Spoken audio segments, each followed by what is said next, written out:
Hey guys, what is up? I'm back, I think. Hey guys, thanks for joining. My name is Stacey Price, and I am the host of this awesome podcast platform called Price on Purpose, where we focus on a lot of deep conversations, habit forming behaviors, and I guess also how we use our past experiences to kind of cater what we do in our everyday life. I think sometimes we don't even remember like some of the behaviors that we've engaged in or some of the behaviors that have actually caused us to fulfill or live our prophecy or purpose.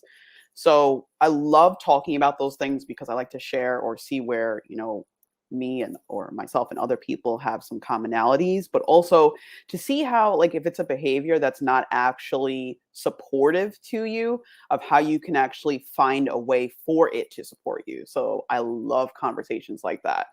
Um, so I hope you guys have been enjoying the shows that I've had playing the last couple of weeks. We've had Michael Bryan, podcaster, author.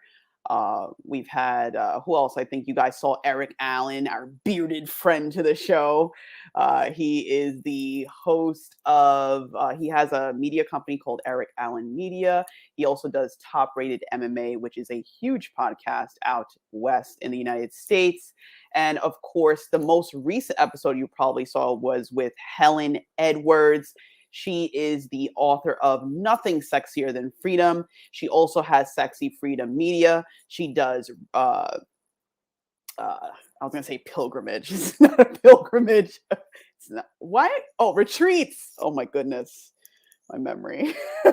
She does retreats out west in the United States where you can learn not only more about yourself, but more about your purpose and to kind of find that warrior within you to be the best version of you. And I really looked forward to sharing those shows with you because I wanted you to see that there's things that are moving other than what we see conventionally. I feel like there's something on my eyelash.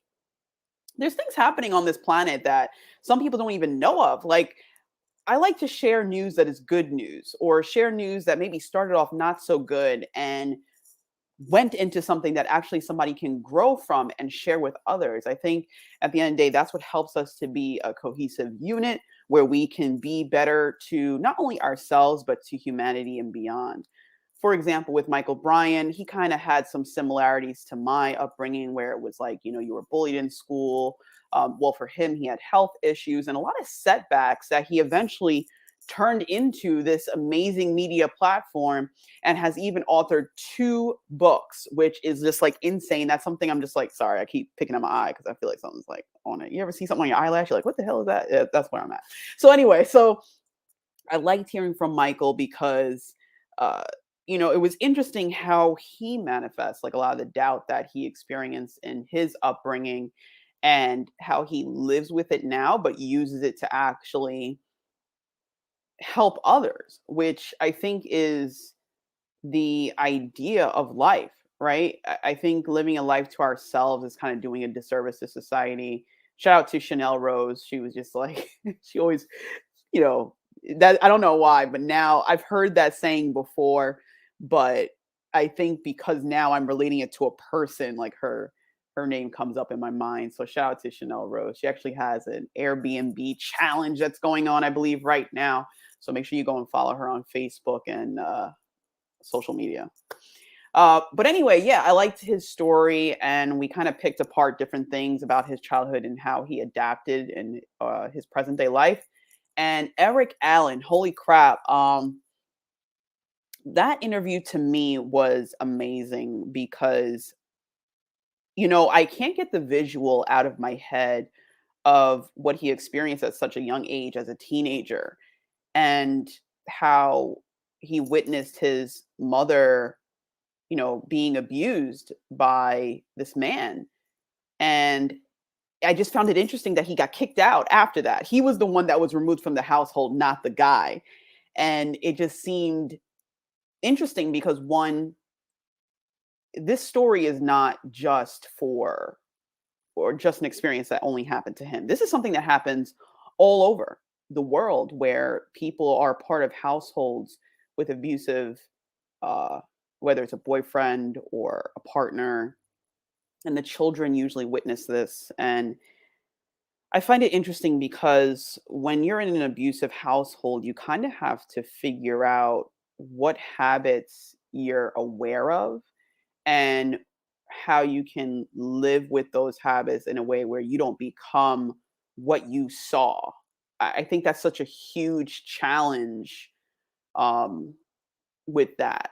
And it also showed me because his story was not exact, but kind of similar to Sean Dustin's story. So shout out to Sean. He is the host and founder of Nowhere to Go But Up podcast. You could check him out. He does an amazing show where he mostly speaks with people that have been through the incarceration system in the United States and how, um, people that have been in those systems live or try to live everyday lives and how they adapt to current everyday society and the importance of having programs for people to transition and most importantly focusing on the most important demographic, which are teenagers that are dealing with things that Eric went through and how they can adapt to society. So I think that's like insane, right?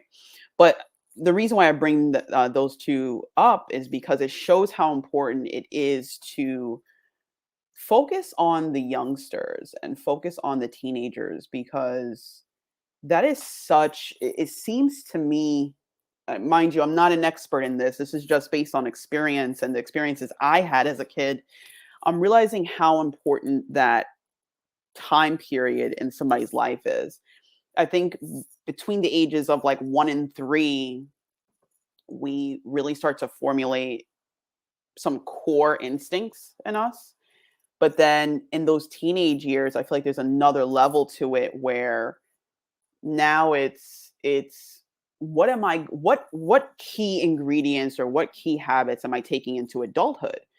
And if we don't continue to grow, it's like we stay as a teenager. If you I'm pretty sure some of you guys have noticed that some people kind of just like get stuck in those teenage years because there's no real knowledge being put in because and here in the United States, once you're out of school, you're kind of out of school at the age of 18 on average, and then you go to college and you're out by like what, in your early 20s. I can't pinpoint an age, but that time period is so important. And if you're experiencing chaos or like an uncomfortable environment, that could really take a huge hit to your psychology and your development and who you are as a person. And I know it did for me. For me, I as if you guys follow me on Facebook, some people were really shocked to see some of the comments that I used to put on Facebook and who I was 12 years ago.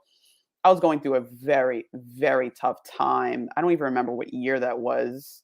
Um, I guess 2000. What year? No. What year is it? Is it really 2021? I don't even know. But anyway, it just shows, at that time in my life, I was very angry and I didn't feel that my life had any purpose. I didn't know why I was here. I didn't know who I was.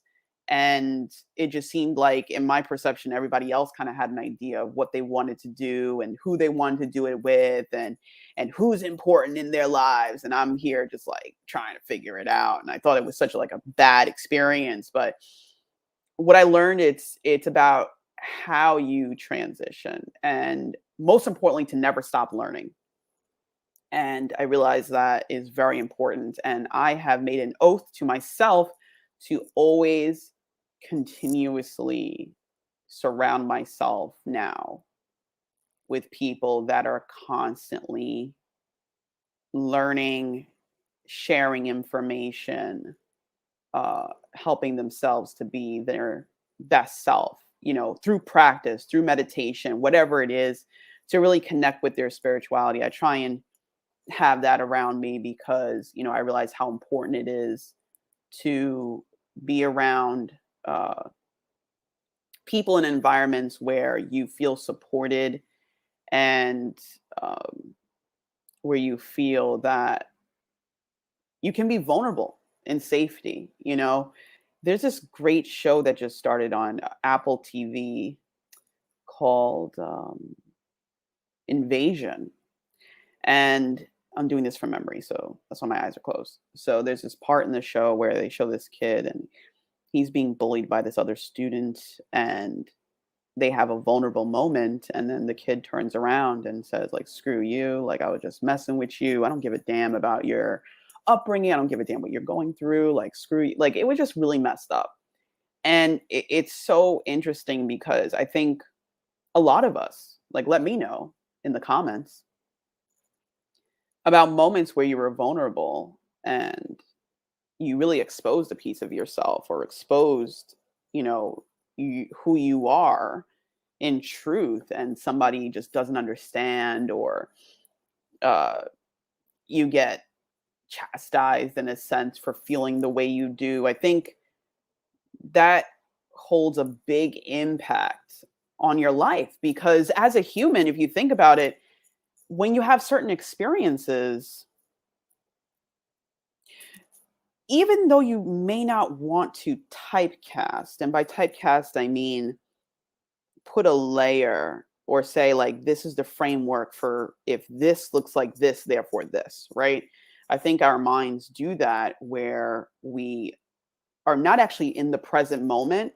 We're actually replaying the moment where we had a bad experience, because I think what we're trying to do is to prevent ourselves from feeling that way. Or it could be the opposite, where we are actually trying to recreate something because we enjoyed it. But it doesn't always work that way. That's why it's so important to practice presence and to practice being in the moment, because just because it looks like this doesn't mean it equals this. And I think that's something I find challenging sometimes, and it's totally natural. It doesn't mean anything's wrong.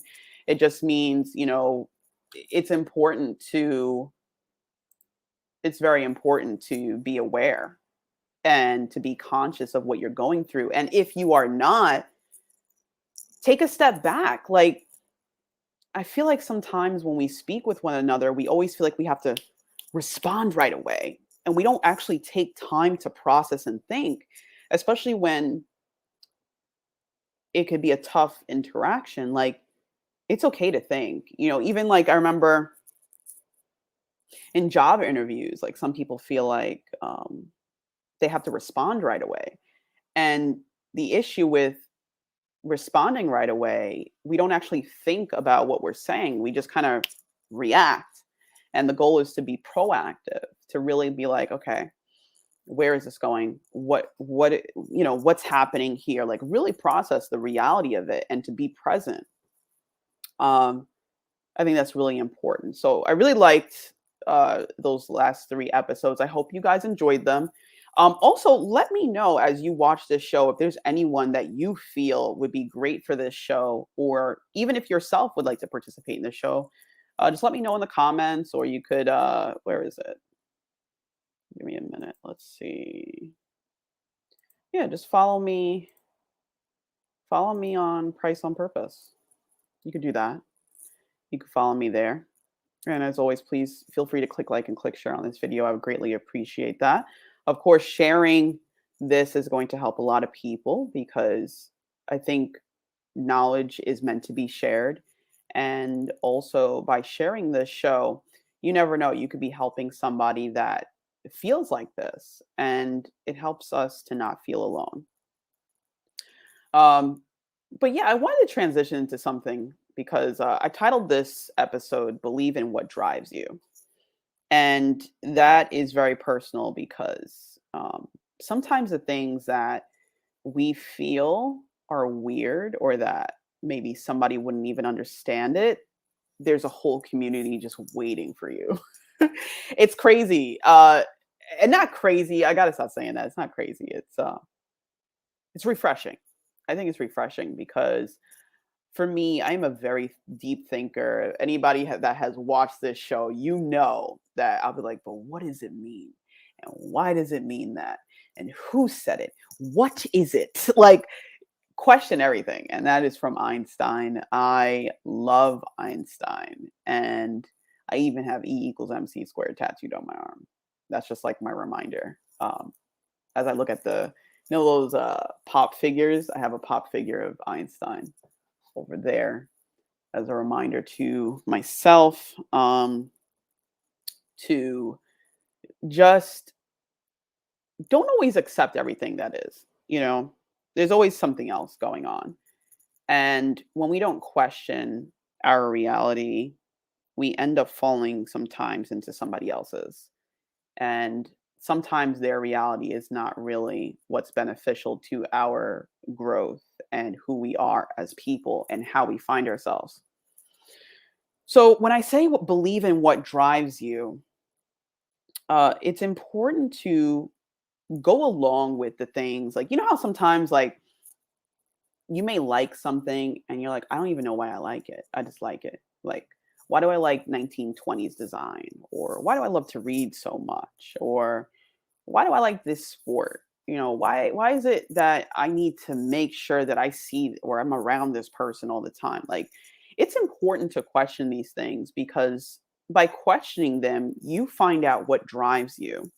And when you find out what drives you, you can surround yourself with that more and more. And that can lead you to happiness, joy, fulfillment, purpose, and ways to connect with others. And you never know. Like, I think in this day and age, a lot of us have realized that personal growth is important, mental health is important, um, but also income is important. And I think in the last 2 years, we've realized that it's not the best idea to only have one source of income, especially when you're working for someone else, because we don't know what can happen, you know? And I think that's a huge reminder for all of us. We don't know what can happen, really. Sometimes we feel like we could predict the future. Sometimes we feel like, oh, I'll do this for, like, but we don't really know. And that's the thing. You kind of have to think ahead a little bit, not too far, but far enough where you could start to do the brickwork. And I really enjoyed the last 2 years. I know some people, I used to think, and I'll say this, I'll be a little naked here. I used to think that because I had a good experience in one area of my life, or two or three, that it was insensitive to say that when other people weren't having a good experience during the quarantine. And I realized that everybody's going to have their opinion, and I respect that. But I have to say that I grew the most in transitioning, I guess, and self awareness during the last 2 years. And I realized that I made this reality thinking that there was something wrong with me for the past, say, like 30 something years of my life. I was really thinking that like something wasn't right with me. And I realized that that's not the case. The case is, it's important to run with who runs with you, you know? And I realized that there's this whole community that existed that I didn't even know about. And it's a community of, like, creators and deep thinkers, and it was just interesting. I have to say that's the only word I could come up with, because uh, it helped me to realize that this path that I kind of made up on my own from after reading The Power of Now. You guys always hear me talk about this book, The Power of Now by Eckhart Tolle. And I realized that this path that I made up, other people have this idea too. And I find that rather interesting, because I think as a human, sometimes we feel alone. We feel like we're the only one that thinks that way. And literally, there's many others. There's many other people that think that way. And the thing that we think nobody would watch or buy or find value in, we think it's just us, and it's not. And it's important to realize that. It's important to realize that what drives you or what you feel nobody's going to love. There's billions of people on this planet. That's the reality I had to figure out, that there are billions of people here. And to say that I'm the only one that feels a certain way or does something, is the only one that exists, it's crazy. But I think when I was in this state of doubt and fear, that the voice was telling me, because I think we all have that voice that tells us you can't, you shouldn't, it's not going to work, because that's the fear trying to take you over. I think in this day and age where we talk about viruses, there's all types of threats. But I think the most prominent threat is the threat of the mind, where it tells you that something's wrong, because the only way it'll thrive is by creating a reality in your mind. The only way it survives is by fueling it, saying, I can't, I won't, I shouldn't, I'm scared, nobody's going to watch me, nobody's going to buy this, who's going to watch my show, things like that.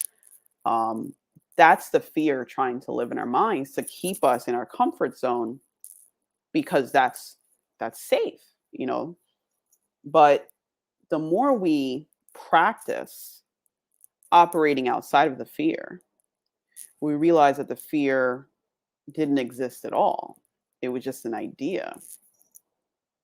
We always have ideas, right? We always have ideas in our mind, but it depends on the ones that we choose to listen to. And we start to transition as we get older, hopefully, if you're around the right environment. And so you start to realize that you have the ability to control your mind.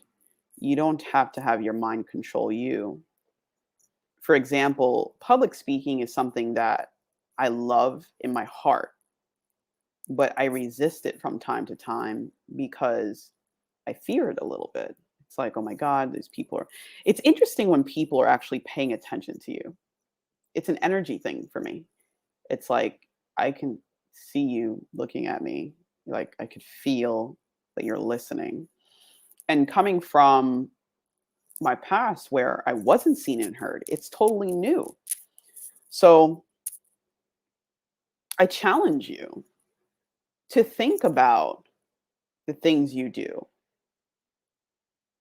Write it down. Like, write down what you do every day, like every hour. Just like write a note. What am I doing right now? And then when you just do it for one day, like one day. You can even do it for a week. But ask yourself, like, are these habits or these things that I'm doing, is it going to lead me to the next step? Or am I just like spinning in circles? Because I've been there too, where I'm just like, I want to do this. I can't wait until this, but I'm not actually doing anything to fuel that dream. Dreams, you have ideas and dreams, right? An idea is something that eventually you hope to be able to set a plan for. And you hope the plan becomes into a space where you execute the plan, because the plan is the steps for the idea to become real. When you have a dream is something bigger than you sometimes, right? It's bigger than you. All right. The dream is something that's bigger than you, but it doesn't hit the idea stage. It stays a dream. It never becomes an idea. It's just something that you'll actually plan. It just stays in this fictitious world in your mind where you don't really manifest any change towards it, or you're not actually taking it seriously, because that fear in your mind is saying later. The fear is saying you're not ready. The fear is saying, uh, I don't have time right now. But when I do this, I'll do this. And sometimes you do have to do that. Like there's certain steps you have to take, but be concrete about your plan. Be concrete about the steps you're taking to get to a certain point, right? I think that's a challenge, but it's not impossible. I mean, we've seen many people do it from the Model T to Tesla, right? I'll leave you with this. I want to talk a little about visualization because this is how important your belief is in what you do. I was watching Ed Milet. You can Google him, Ed Ed space Milet Mylett. And he was being interviewed, and he mentioned that he actually got a really serious injury playing baseball, where he was hit in the calf with a baseball. Like, pitchers, it's like 80, 90 mile an hour fastball. Like, imagine that hitting you in your calf. Eventually, he formed a tumor in his calf, and then during different surgeries, they actually had to move pieces of his calf because of this. So he was out of playing this sport for like 6 months, right? And he had a sports psychologist. And the psychologist said to him, sorry, I sat back. The psychologist said to him, I want you to focus on hitting line drives. So a line drive, just imagine like home run hit up the middle. Just imagine that. And the psychologist is asking him, like, how do you see it? Like, what angle are you at? Like, and Ed's like, I don't know. Like, he's thinking it's like malarkey. Like, what are you talking about? Like, you want me to visualize this? Like, what do you mean by visualize, right? New concept. So the guy says to him, like, you need to think about this. And what eventually happened for the past 6 months, he was just visualizing to the point where he was able to visualize how the ball looked coming towards him and count the stitches on the ball, on the baseball. I was like, that is crazy, right? Like, imagine, right? And he said to him, he's like, I just want you to just keep visualizing that. And he eventually got really good at it to the point where he could feel the feeling of what it felt like to hit that line drive up the middle. What eventually happened is that when he returned, he eventually led the nation in hits that year when he came back. And it was because of the visualization. I remember watching The Italian Job. So for those of you that don't know The Italian Job, you can look it up on your phone. I love this movie because I remember Mark Wahlberg's in it. I forget who else, but they were driving these cars, and I've never seen these cars before in my life. And I was like, those cars are so cool. Do they really exist? Right? So I found out it's called a Mini Cooper. And I'm like, that is the most beautiful car I've ever seen. I've got to get one of those. Like from the moment I saw it, I know they souped it up and everything, but I was just like, that looks like the best car ever. I looked up the story about the Mini Cooper because it was actually called a Mini, and John Cooper wanted to make this into a rally car, so he drew it on a napkin. And what I thought about that, I was like, wait a minute. So you tell me this man saw something and in his head drew the car and it became real? How is that possible? That was my first time where I realized how important the brain is to anything we do, in regards to anything we do, whether we follow a lifestyle change, whether we get the things that we want in life. That was the first time that consciously, because I'm sure we know these things, but we don't really know we know it. That was the first time where I realized how important it is to come up with an idea and then execute the idea. And I left it alone for a little bit about getting this Mini Cooper. Finally, a moment in my life presents itself. I was driving my dad's truck, and the truck just, like, stopped, and I was just like, "No, how am I gonna get to work?" Right? It needed a lot of work done, and I didn't have the money for it. I was just like, "This can't how about this? I'm gonna get a new car." And I went to one place to get the Mini, and they were like, "You need a cosigner." I'm like, "What? Like, I'm not 7." So, I let it go. I was like, "They said no, like, I'm never gonna get this car." And then something happened, right? I got an email from another car dealer, a mini car dealership, and they were like, "Hey, mind you, randomly. It's not like I hit them up and was like, 'Yo, I need a car.'" So, I got an email from some random person. I don't know how they got my email address. I don't know. I never filled out anything. Well, actually, maybe I did.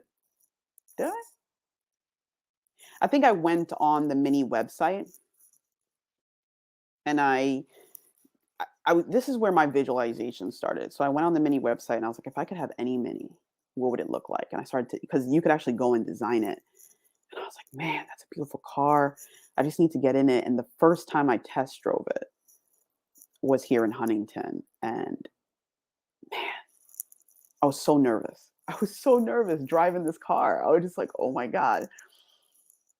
I was like, I don't want to break it because the salesman is sitting next to me.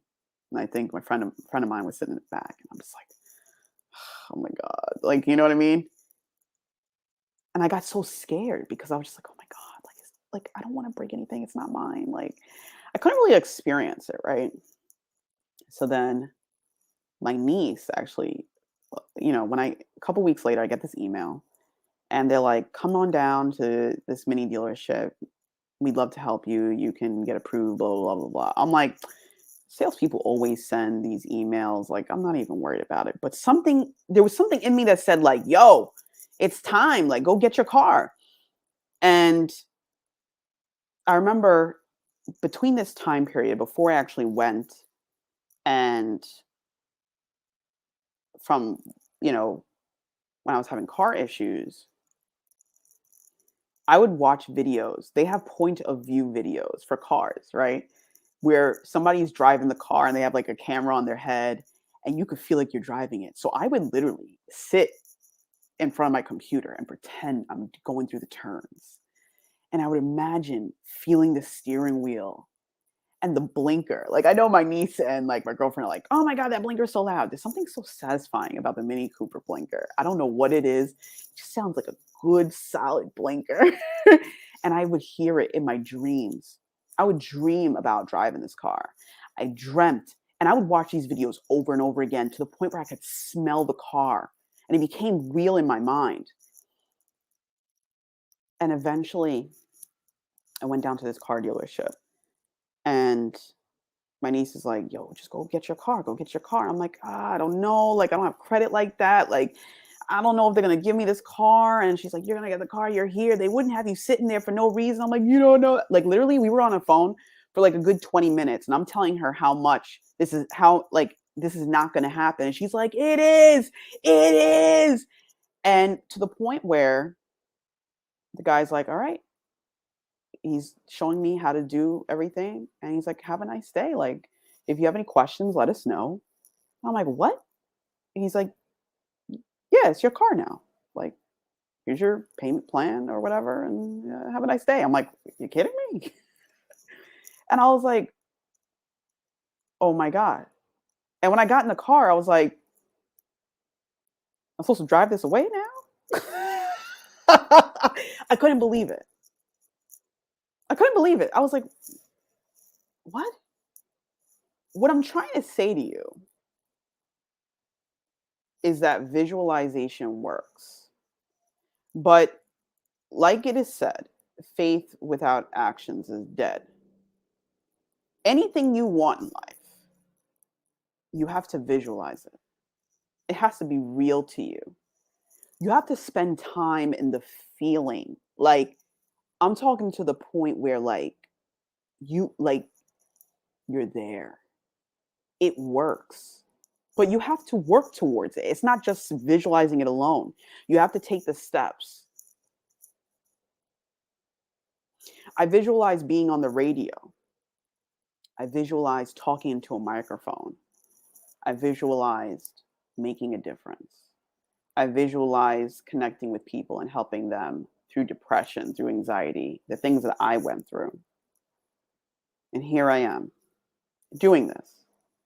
Visualization works, but it doesn't work without action. Believe in what drives you, not what drives he or her or she or him or they. Believe in what drives you. If you don't know what drives you, just try a bunch of stuff. Like try things, try new things and see what sticks. If you try it for a month or a year or 2 years and you're like, screw it, I don't want to do it anymore, don't. Don't be like, oh, Joe, you spent like 50 million on it. It doesn't matter. It's just stuff. It's just stuff. It matters, but it doesn't matter. Try new things. Do something. Don't just sit there. Do something. You have a life. You only get one. Believe in what drives you. You never know. That idea that you've been sitting on, that thing that you're like, nobody's going to watch it. You'd be surprised. You'd be surprised. Guys, once again, thank you so much for watching this episode of Price on Purpose. Once again, my name is Stacey Price. As always, you can catch me on Wednesdays for talks like this or interviews at 5 p.m. Eastern Time on Facebook, Twitch, Twitter, YouTube. What else? I don't know. Anyway, you could find me, if you go on my profile, you'll see the link to my link tree, and you could find other links. You could even find out how you can support the podcast and get some cool merch. Why not? Walk around with a little Price on Purpose t-shirt talking about divine timing, right? Guys, I really appreciate you. Please click like and click share on this video as always. And I hope to see you guys next week. I believe next week, Wednesday, I might have an interview. If not, you'll see me here again. I appreciate your support. Thank you. Thank you. Thank you. And I hope, of course, that you have a great rest of your day. And remember, just be the change that you want to see. I'll see you guys next time. Ta-ta, friends.